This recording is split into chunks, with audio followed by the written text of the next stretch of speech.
from laughing. So, are there any juniors in here? Any juniors? Oh no, okay. I'm not a junior anymore, but when I was studying SAT words. So this is, it's called an SAT love poem, and it's actually written in SAT words. They're molded here, so you may not understand it. I don't really understand it either anymore, but it made a lot of sense when I was writing it. Tell me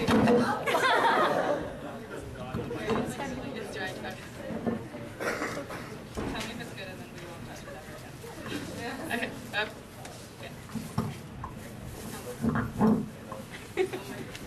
Yeah, I'll just okay.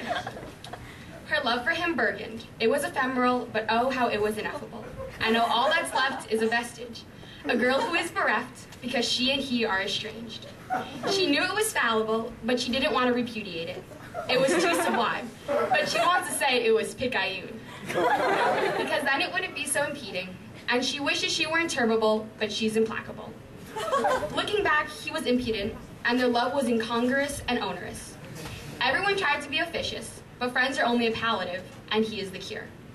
The night was a paragon. She should have been a nerd.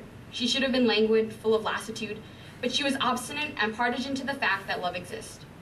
The night was a perfidy. It was pernicious, especially for such a precarious girl. But in the quiescence of the moment and his redolent smell, she could not find the vitality to remonstrate. And when he left, she was not resilient. She became despondent. You can hear the sonorous beating of her heart, somber and servile. Her heart was supposed to be tenable and unassailable, but instead it was tractable by a boy whose presence in love was transient. The night was understated, it is now a vignette, and she is wistful. The poem she writes is felicitous, because how can she study SAT words when he's now a perfunctory aspect of her life? I know, it is futile.